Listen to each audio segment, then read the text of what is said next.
विद्यालय सुल्ताना में बतौर SHM कार्यरत हूँ और मैं यहाँ हिंदी विषय का अध्यापन करती हूँ। आज मैं जो टॉपिक पढ़ाने वाली हूँ, सबसे पहले हम उसकी पाठ योजना देखते हैं।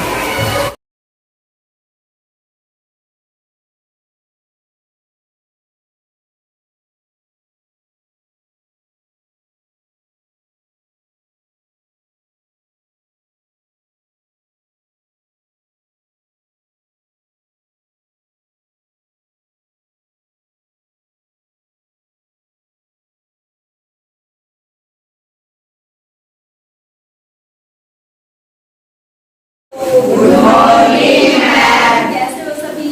अच्छे हैं मैम। आज का मौसम तो बहुत अच्छा है। Yes ma'am. आज का हम टॉपिक शुरू करने से पहले मैं आपसे कुछ प्रश्न पूछती हूँ। सबसे पहला प्रश्न है, महिलाएं स्वयं को अधिक सुंदर दिखाने के लिए क्या पहनती हैं? सुंदर कपड़े। सुंदर कपड़े।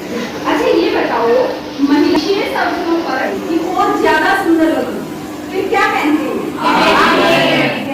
वो कौन कौन सी धातुओं के बने होते हैं?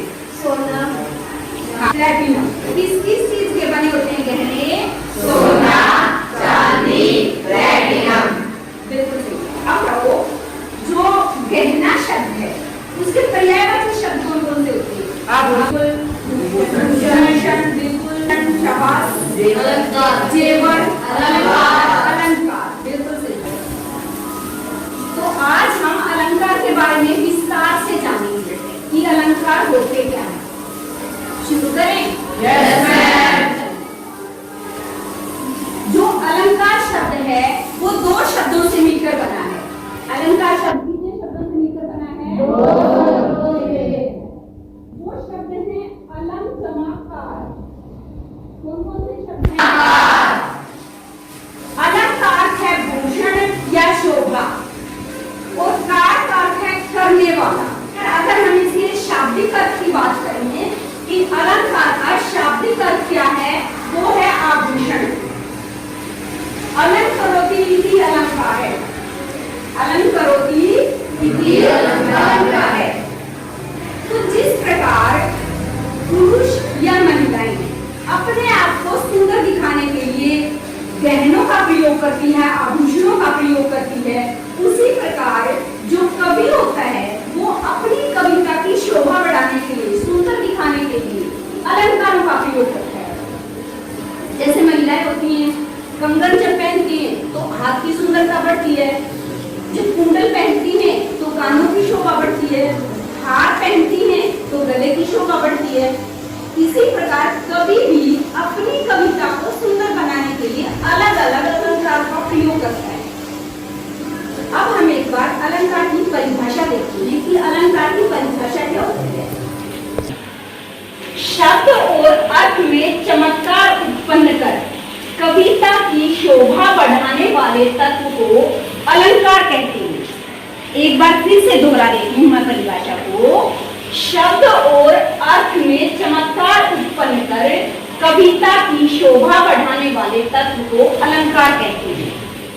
समझ में आ गया सभी को? Yes ma'am. अलंकार किसे कहते हैं? एक बार मेरे साथ साथ सभी बोलेंगे। शब्द और अर्थ में चमत्कार उत्पन्न कर कविता की शोभा बढ़ाने वाले तत्व को अलंकार कहते हैं। अब हम ना उदाहरण देखते हैं कि कैसे चमत्कार उत्पन्न होता है, क्यों कवि अलंकारों का प्रयोग करता है। मैं दो उदाहरण दूंगी आपको। दो वाक्य लिखे हुए हैं, कै खे कै खे। एक बार मैं कै भाग बोलती हूँ, फिर खे भाग, उसी प्रकार कै भाग खे भाग। तो आप मुझे ये बताना कि कौन सा ज्यादा अच्छा है, किसको सुनकर आपको ज्यादा अच्छा लगता है कि ये लाइन ज्यादा अच्छी है, अभिव्यक्ति किसकी अच्छी है। पहली लाइन है, राकेश की चांदनी यमुना के जल पर चमक रही है। समझ में आया वाक्य? अब इसी वाक्य को अलंकारों का प्रयोग करके मैं बोलती हूँ। चारु चंद्र की चपल चांदनी चमक रही यमुना जल पर। अब आप मुझे ये बताओ, आपको ये कै भाग अच्छा लगा या कै भाग? सुनने में, समझने में, अभिव्यक्ति में? कै भाग अच्छा लगा? Yes ma'am. और इस कै भाग में अलंकार का प्रयोग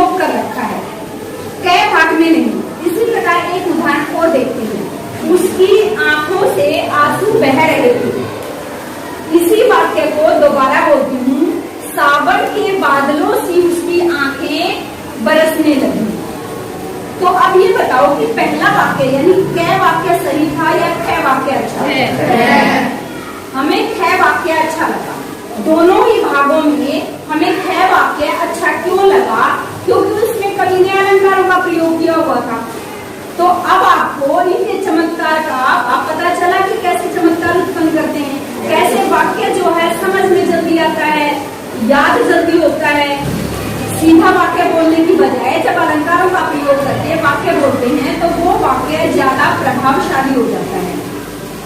हमने जैसा कि परिभाषा में पढ़ा कि शब्द और अर्थ दोनों के कारण चमत्कार उत्पन्न होता है। इसी आधार पर अगर हम अलंकार के भेदों की बात करें तो अलंकार के दो भेद हैं। कितने भेद हैं अलंकार के? शब्दालंकार और अर्थालंकार। कौन कौन से हैं? शब्दालंकार और अर्थालंकार। जहाँ शब्द के कारण चमत्कार उत्पन्न हो वहाँ शब्दालंकार, जहाँ अर्थ के कारण चमत्कार उत्पन्न हो वहाँ अर्थालंकार। इनकी परिभाषा समझ में आ गई? Yes ma'am. शब्द के कारण अगर चमत्कार है तो क्या है वहाँ? शब्दालंकार। अर्थ के कारण चमत्कार है तो वहाँ अर्थालंकार। अब हम आगे शब्दालंकारों और अर्थालंकारों के भेदों की बात करते हैं। अगर हम बात करें शब्दालंकार की तो शब्दालंकार के 3 भेद हैं। कितने भेद हैं? 3। सबसे पहला है अनुप्रास अलंकार, दूसरा है यमक अलंकार और तीसरा है श्लेष अलंकार। एक बार सभी मेरे साथ बोलना। सबसे पहला क्या है? अनुप्रास अलंकार, यमक अलंकार।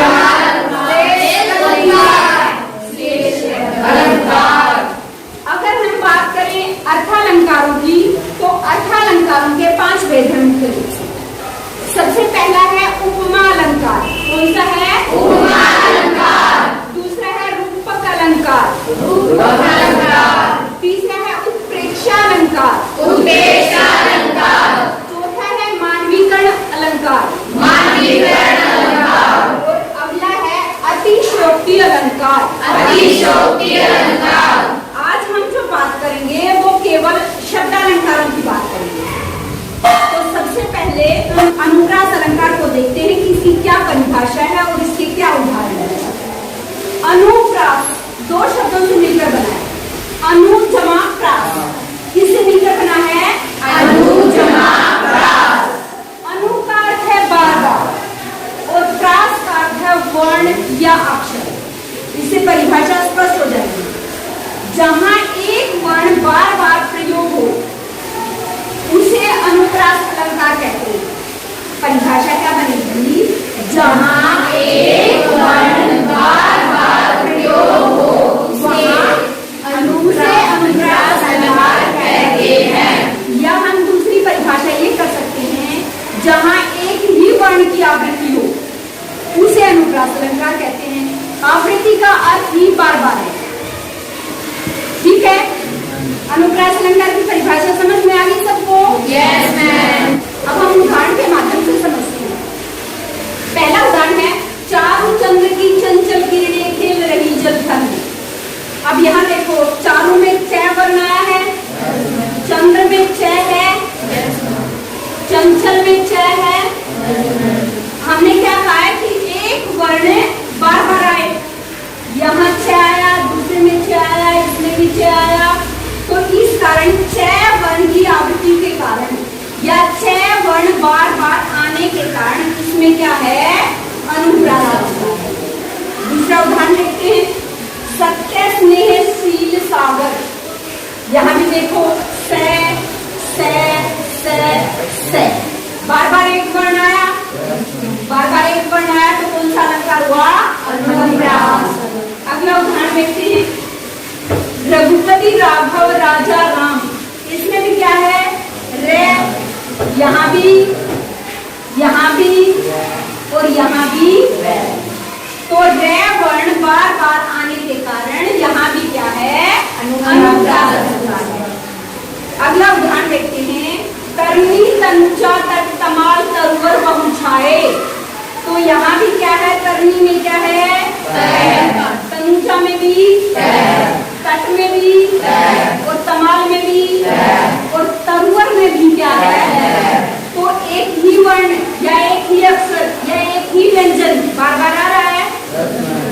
कारण क्या है, यहाँ भी अनुप्रास। एक और उदाहरण देखते हैं। मुदित महीपति मंदिर आए, सेवक सचिव सुमंत बुलाए।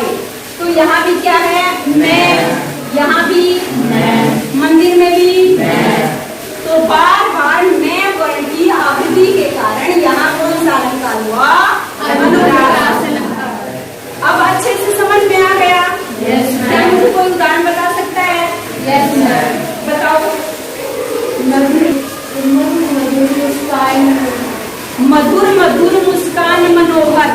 मधुर में मैं, मुस्कान में भी मैं, मनोहर में भी मैं। तो बार बार मैं वर्ण आया, इस कारण क्या कौन सा अलंकार हुआ, अनुप्रास अलंकार। कोई और उदाहरण बताओ। साध्वी सती हो गई। तो इसमें कौन कौन से वर्ण आया है, बार बार है, स वर्ण बार बार आने के कारण यहाँ क्या है, कोई और बताओ। मैया में नहीं माखन खायो। मैया में मैं और माखन में मैं। तो इस कारण मैं वर्ण की आवृत्ति के कारण यहाँ भी क्या हुआ, अनुप्रास। तो ये हमारा था। अब हम यमक अलंकार और उसकी परिभाषा पढ़ेंगे। यमक अलंकार, जहाँ एक शब्द बार बार आए परंतु अर्थ भिन्न हो, वहां यमक अलंकार होता है। यानी एक शब्द बार बार आएगा, सेम वैसा का वैसा शब्द बार बार आएगा, लेकिन उसका अर्थ हर बार अलग होगा। उदाहरण देखते हैं। काली घटा का घमंड घटा। यहाँ घटा शब्द दो बार आया है, दो बार आया है ना। वाक्य क्या है, काली घटा का घमंड घटा। दो बार शब्द आया है, सेम शब्द है, लेकिन अर्थ अलग अलग है। हमने बोला है ना कि अर्थ क्या हो, भिन्न हो, अलग हो। तो यहाँ एक घटा ये है और एक ये है। यहाँ घटा का अर्थ है बादल, यहाँ घटा का क्या अर्थ है, बादल। और यहाँ घटा का अर्थ है कम होना। क्या अर्थ है, कम होना। यानी यहाँ शब्द कितनी बार आया, दो बार, लेकिन दोनों बार अर्थ क्या हुआ, अलग अलग। तो ये हमारी परिभाषा पर सटीक बैठता है। हमने ऐसा ही बताया है कि शब्द बार बार आए परंतु अर्थ उसका हर बार क्या हो, अलग हो। तो यहाँ शब्द बार बार आया है, यानी दो बार आया है, लेकिन अर्थ उसका दोनों बार अलग है। तो ये किसका उदाहरण हुआ, यमक अलंकार का। अगला उदाहरण देखते हैं। तीन बेर खाती थी वे, तीन बेर खाती है। यहाँ भी बेर शब्द है, वो कितनी बार आया है, दो बार। अर्थ अलग अलग है। कैसे, तीन बेर, तीन बेर। यहाँ बेर का अर्थ है समय।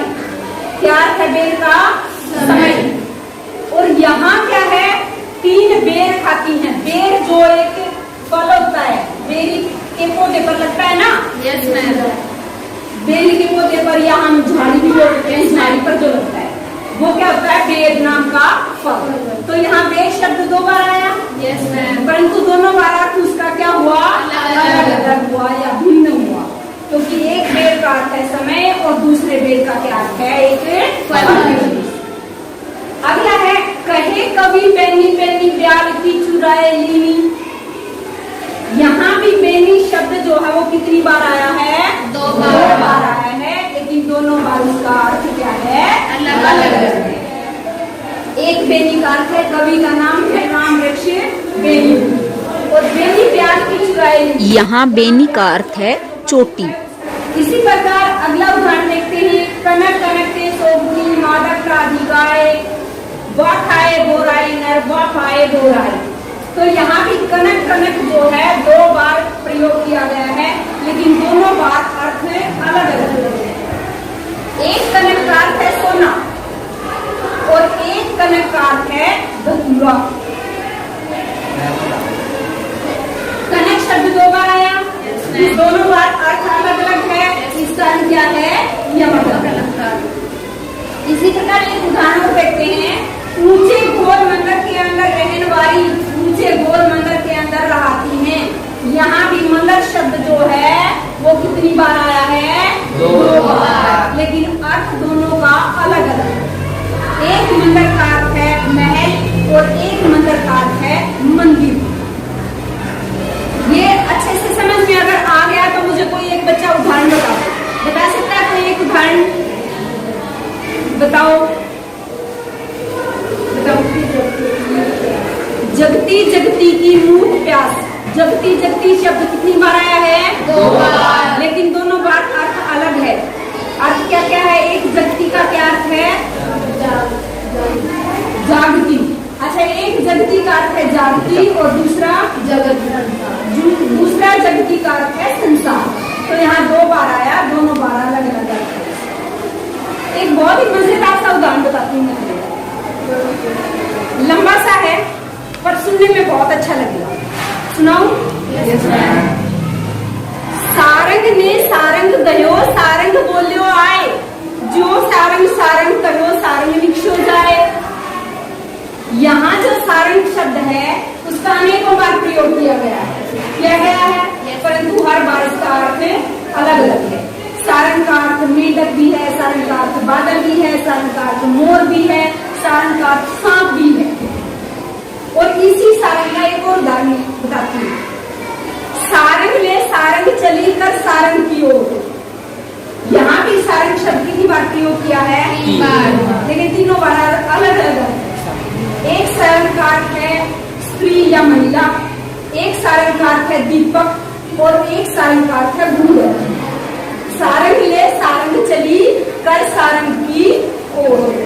तो ये था हमारा यमक अलंकार। अब हम श्लेष अलंकार, उसकी परिभाषा और उदाहरण देखते हैं। श्लेष का अर्थ है बेटा चिपकना। श्लेष का क्या अर्थ है? चिपकना, किसी चीज से चिपकना। परिभाषा देखते हैं। जहां एक शब्द के अनेक अर्थ हो वहां श्लेष अलंकार होता है। यानी शब्द क्या है? एक, और अर्थ उसके क्या है? अनेक। शब्द क्या है? एक, अर्थ उसके अनेक। 2 भी हो सकते हैं, 3 भी हो सकते हैं। तो वहां कौन सा अलंकार होता है? श्लेष अलंकार। क्योंकि हमने इसका अर्थ बता दिया ना कि श्लेष का अर्थ है चिपकना, यानी एक शब्द से कई सारे अर्थ चिपके हुए हैं। उदाहरण देखते हैं, उससे समझ में आएगा। मंगल को देखी पट देती बार बार है। यहाँ एक शब्द आया है पट। क्या शब्द आया है? पट। पट के 2 अर्थ हैं। शब्द क्या है? एक। अर्थ कितने हैं? 2। क्योंकि इस पूरी लाइन के ही 2 अर्थ हैं। इस और 2 अर्थ क्या है? सिर्फ इसके कारण है। तो पट का एक अर्थ है किवाड़ या दरवाजा, और दूसरा अर्थ है वस्त्र। पट के 2 अर्थ क्या क्या बताए हैं मैंने? दरवाजा या वस्त्र। तो अगर हम इसकी हिंदी करें तो देखो क्या होता है। मंगल को देखी पट देती बार बार है। यानी यहाँ एक उदाहरण दिया गया है कि कोई भी स्त्री है, वो मंगल यानी भिखारी को देखकर बार बार क्या करती है? दरवाजे को बंद कर लेती है। वो बार बार आता है कि माई कुछ दे दे, लेकिन माई क्या करती है? पट देती बार बार।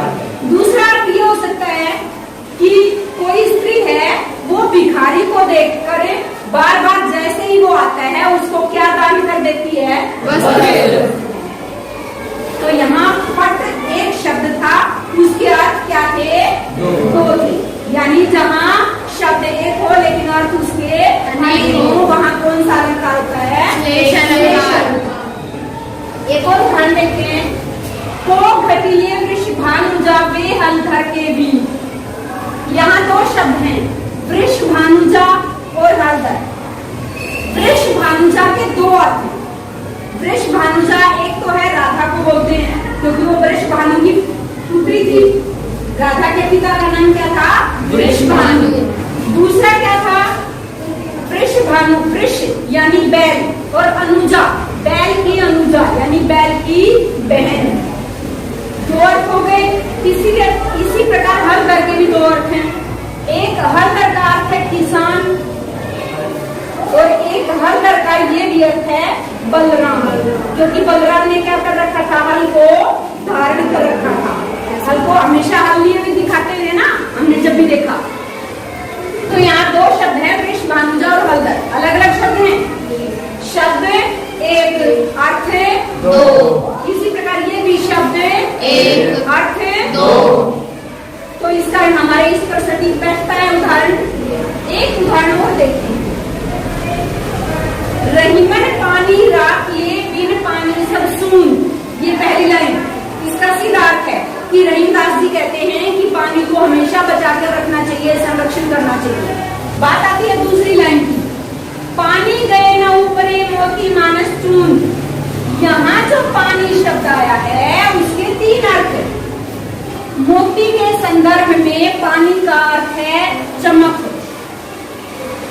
या मनुष्य के संदर्भ में पानी का अर्थ है इज्जत। क्या अर्थ है?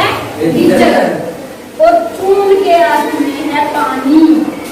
तो यहाँ जो है पानी शब्द तीन अर्थों में प्रयोग किया गया है।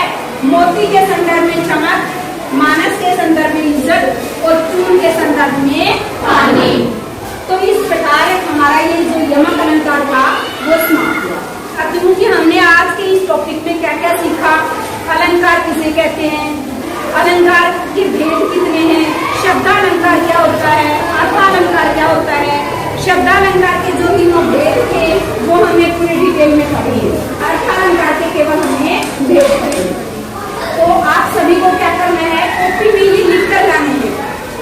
जितने भी आज हमने अलंकार और उसके भेद करवाए हैं उन सबको क्या करो, कॉपी में लिख कर लाइए। और इसी के साथ हमारा आज का टॉपिक समाप्त हुआ। तो इतना धैर्य से सुनने के लिए थैंक